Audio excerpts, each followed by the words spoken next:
Hi, welcome to a regular. I'm Jason, and today I'm going to take a look at the new Chinese boxers from Wargames Atlantic. Box here. These will make 30 multi-part hard plastic 28mm miniatures, and are suitable from around 1815. I'll take you right up to about 1940.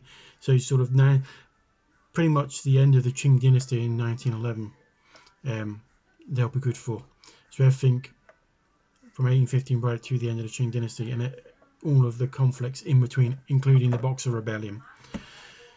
So let's crack the box open and have a look. Brew, you get several of these, and each miniature, each sprue contains 5 bodies. There's a good variety of heads along here. Because Qing period dynasty, they will have the ponytails to attach to some of these heads. There is a good variety of weapons on each of them, including rifles and arms containing the Mauser pistol that was produced and sold in numerous quantities in China, and it was that particular handgun was used right up and probably to and through the Second World War, and still in use during the Chinese Civil War. It was a very popular weapon in China once it was produced and sold over there.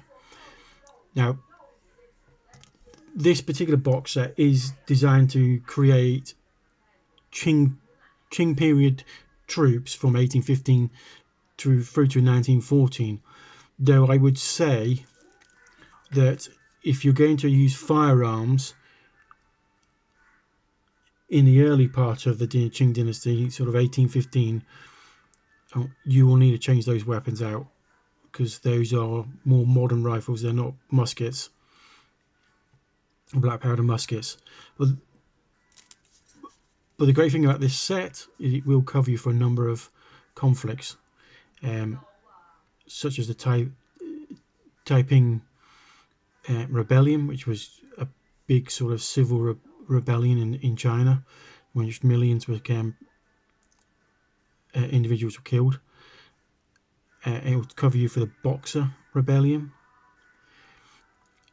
These will even cover you for the wars against Britain over the Opium Wars. Basically, China said we told Britain they had to stop selling opium in China.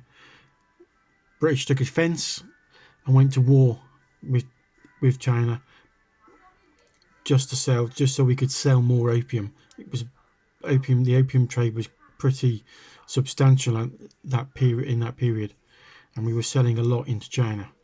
I think the bulk of the opium that Britain sold was being sold into China. So these will cover you for those particular conflicts. It will cover you, I said, for the Boxer Rebellion. It'll even cover you right up until sort of the 1911, where the Qing dynasty fell apart, and the rise of the Republic of China, and into sort of the beginning of the warlord period.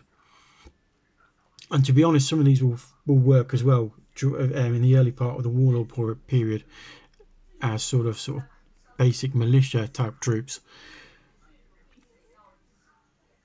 I could also see them being used as bandits in later periods, even with some slight kit bashing. You could probably make them into sort of Green Gang, based the gangsters in Shanghai, the criminal sort of triad gang that controlled Shanghai in the 20s and 30s.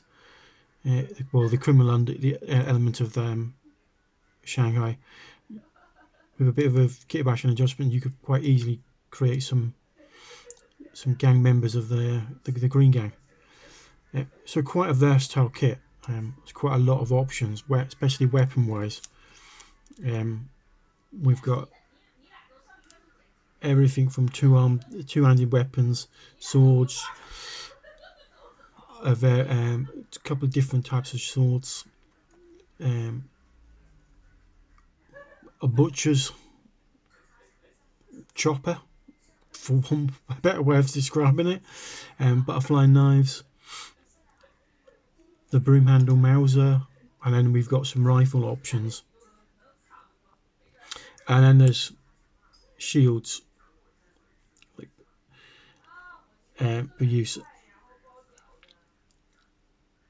So you can make quite a few different options out of this one kit. I've built some already, and we'll take a look at those now. So I built a few there with a variety of weapon options, a couple of riflemen, and then a couple of others. Like I said before, it's quite a versatile kit. It's quite a nice kit. I really like it. I've also used parts to kit bash onto other Wargames Atlantic kits to create other types. So the first one here is basically a body from the Wargames Atlantic's Partisan with an arm that has a broom handle Mauser, so I can create a sort of gang member civilian. Now the others, I'll just move them out of the way. The others are using bodies from the Wargames Atlantic First World War German infantry, and then I've added heads from the Boxer kit to make Warlord period infantry. The great thing about the Warlord period was they used a huge variety of kit, so you can pretty much kit bash from anything, any World War I period troops.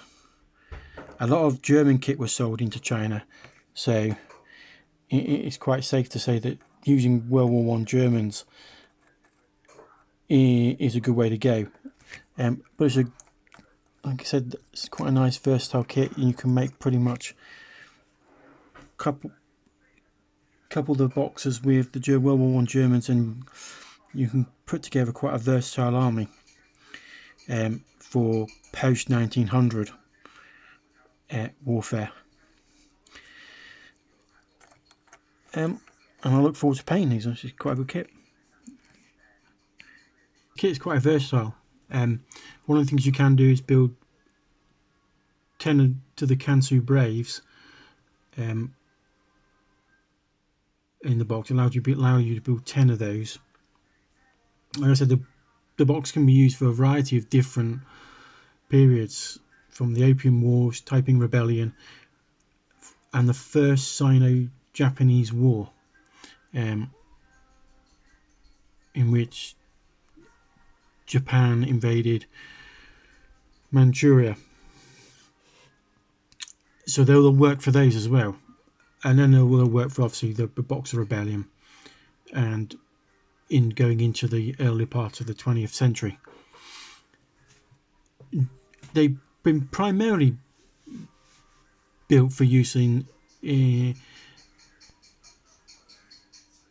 Boxer Rebellion in 1899, but they will work, like I said, they will work for conflicts prior to the Boxers and conflicts just after. It's a great kit to pick up, and I plan to pick up a few more and make a complete army out of them. All right.